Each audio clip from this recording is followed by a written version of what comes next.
Lecture quotidienne de la Bible. Jour 27. Ancien Testament. Job 4, Job 5, Job 6, Job 7. Eliphaz de Théman prit la parole et dit : Si nous osons ouvrir la bouche, en seras-tu peiné ? Mais qui pourrait garder le silence ? Voici, tu as souvent enseigné les autres, tu as fortifié les mains languissantes, tes paroles ont relevé ceux qui chancelaient, tu as affermi les genoux qui pliaient. Et maintenant qu'il s'agit de toi, tu faiblis. Maintenant que tu es atteint, tu te troubles. Ta crainte de Dieu n'est-elle pas ton soutien ? Ton espérance, n'est-ce pas ton intégrité ? Cherche dans ton souvenir. Quel est l'innocent qui a péri ? Quels sont les justes qui ont été exterminés ? Pour moi, je l'ai vu, ceux qui labourent l'iniquité et qui sèment l'injustice en moissonnent les fruits. Ils périssent par le souffle de Dieu, ils sont consumés par le vent de sa colère, le rugissement des lions prend fin, les dents des lionceaux sont brisées. Le lion périt faute de proie, et les petits de la lionne se dispersent. Une parole est arrivée furtivement jusqu'à moi, et mon oreille en a recueilli les sons légers. Au moment où les visions de la nuit agitent la pensée, quand les hommes sont livrés à un profond sommeil, je fus saisi de frayeur et d'épouvante, et tous mes os tremblèrent. Un esprit passa près de moi. Tous mes cheveux se hérissèrent. Une figure d'un aspect inconnu était devant mes yeux, et j'entendis une voix qui murmurait doucement : L'homme serait-il juste devant Dieu ? Serait-il pur devant celui qui l'a fait ? Si Dieu n'a pas confiance en ses serviteurs, s'il trouve de la folie chez ses anges, combien plus chez ceux qui habitent des maisons d'argile, qui tirent leur origine de la poussière, et qui peuvent être écrasés comme un vermisseau. Du matin au soir ils sont brisés, ils périssent pour toujours, et nul n'y prend garde. Le fil de leur vie est coupé, ils meurent, et ils n'ont pas acquis la sagesse. Crie maintenant, qui te répondra ? Auquel des saints t'adresseras-tu ? L'insensé périt dans sa colère, le fou meurt dans ses emportements. J'ai vu l'insensé prendre racine, puis soudain j'ai maudit sa demeure. Plus de prospérité pour ses fils. Ils sont foulés à la porte, et personne qui les délivre. Sa moisson est dévorée par des affamés, qui viennent l'enlever jusque dans les épines, et ses biens sont engloutis par des hommes altérés. Le malheur ne sort pas de la poussière, et la souffrance ne germe pas du sol. L'homme naît pour souffrir, comme l'étincelle pour voler. Pour moi, j'aurai recours à Dieu, et c'est à Dieu que j'exposerai ma cause. Il fait des choses grandes et insondables, des merveilles sans nombre. Il répand la pluie sur la terre, et envoie l'eau sur les campagnes. Il relève les humbles, et délivre les affligés. Il anéantit les projets des hommes rusés, et leurs mains ne peuvent les accomplir. Il prend les sages dans leur propre ruse, et les desseins des hommes artificieux sont renversés. Il rencontre les ténèbres au milieu du jour, il tâtonne en plein midi comme dans la nuit. Ainsi Dieu protège le faible contre leurs menaces, et le sauve de la main des puissants. Et l'espérance soutient le malheureux, mais l'iniquité ferme la bouche. Heureux l'homme que Dieu châtie. Ne méprise pas la correction du Tout-Puissant. Il fait la plaie, et il la bande. Il blesse, et sa main guérit. 6 fois il te délivrera de l'angoisse, et 7 fois le mal ne t'atteindra pas. Il te sauvera de la mort pendant la famine, et des coups du glaive pendant la guerre. Tu seras à l'abri du fléau de la langue, tu seras sans crainte quand viendra la dévastation. Tu te riras de la dévastation comme de la famine, et tu n'auras pas à redouter les bêtes de la terre, car tu feras alliance avec les pierres des champs, et les bêtes de la terre seront en paix avec toi. Tu jouiras du bonheur sous ta tente, tu retrouveras tes troupeaux au complet, tu verras ta postérité s'accroître, et tes rejetons se multiplier comme l'herbe des champs. Tu entreras au sépulcre dans la vieillesse, comme on emporte une gerbe en son temps. Voilà ce que nous avons reconnu, voilà ce qui est. À toi d'entendre et de mettre à profit. Job prit la parole et dit : Oh, s'il était possible de peser ma douleur, et si toutes mes calamités étaient sur la balance, elles seraient plus pesantes que le sable de la mer. Voilà pourquoi mes paroles vont jusqu'à la folie. Car les flèches du Tout-Puissant m'ont percé, et mon âme en suce le venin. Les terreurs de Dieu se rangent en bataille contre moi. L'âne sauvage crie-t-il auprès de l'herbe tendre ? Le bœuf mugit-il auprès de son fourrage ? Peut-on manger ce qui est fade et sans sel ? Y a-t-il de la saveur dans le blanc d'un œuf ? Ce que je voudrais ne pas toucher, c'est là ma nourriture, si dégoûtante soit-elle. Puisse mon vœu s'accomplir, et Dieu veuille réaliser mon espérance. Qu'il plaise à Dieu de m'écraser, qu'il étende sa main et qu'il m'achève. Il me restera du moins une consolation, une joie dans les maux dont il m'accable, jamais je n'ai transgressé les ordres du Saint. Pourquoi espérer quand je n'ai plus de force? Pourquoi attendre quand ma fin est certaine? Ma force est-elle une force de pierre? Mon corps est-il d'airain? Ne suis-je pas sans ressources, et le salut n'est-il pas loin de moi? Celui qui souffre a droit à la compassion de son ami, même quand il abandonnerait la crainte du Tout-Puissant. Mes frères sont perfides comme un torrent, comme le lit des torrents qui disparaissent. Les glaçons en troublent le cours, la neige s'y précipite.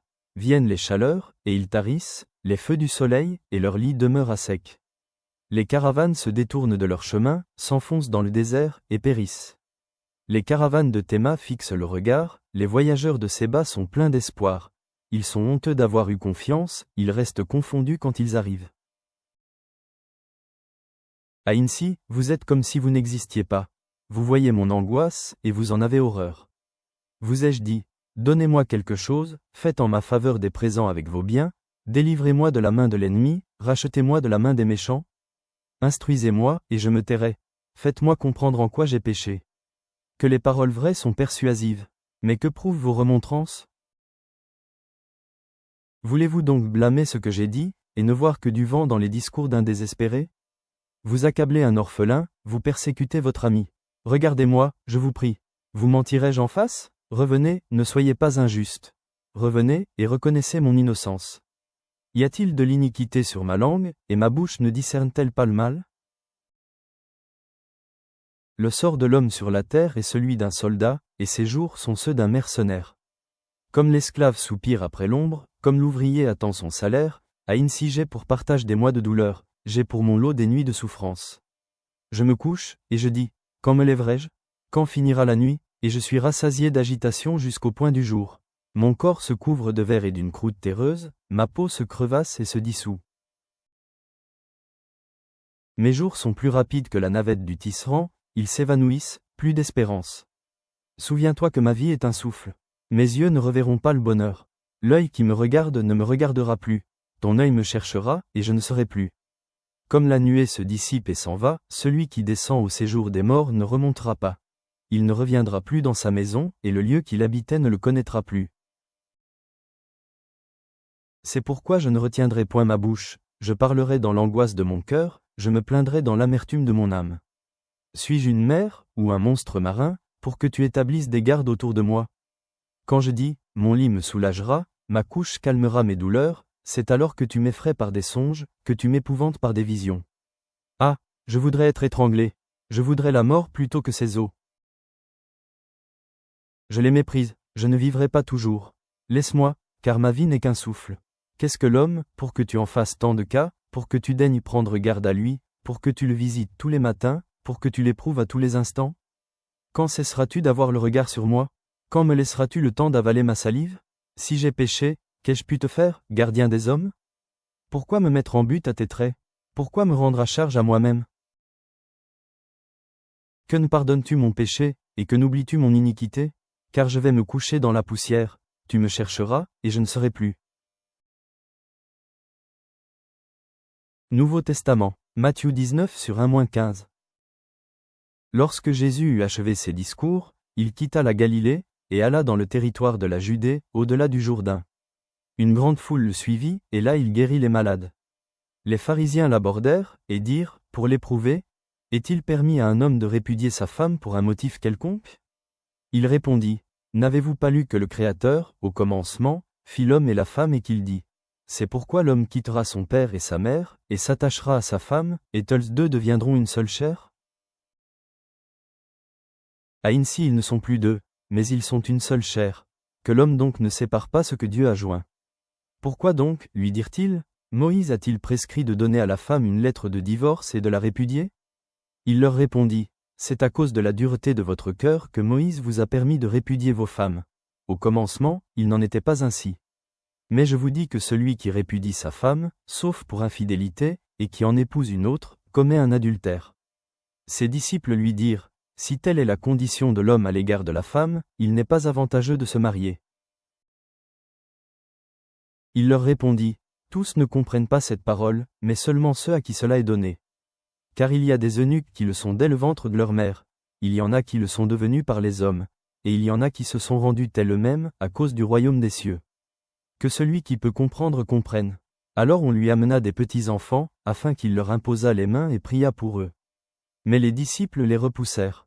Et Jésus dit, Laissez les petits enfants, et ne les empêchez pas de venir à moi, car le royaume des cieux est pour ceux qui leur ressemblent. Il leur imposa les mains, et il partit de là.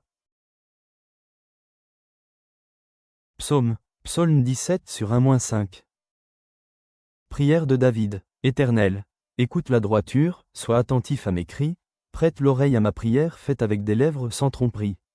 Que ma justice paraisse devant ta face, que tes yeux contemplent mon intégrité.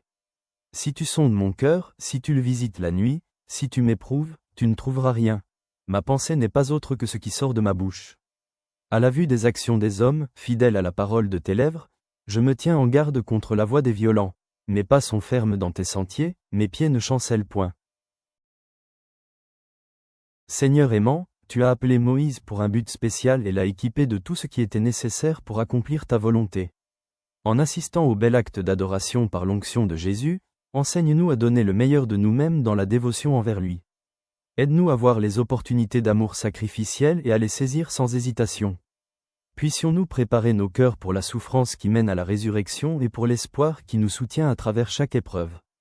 Dans la paix et la puissance du Christ, nous prions, Amen.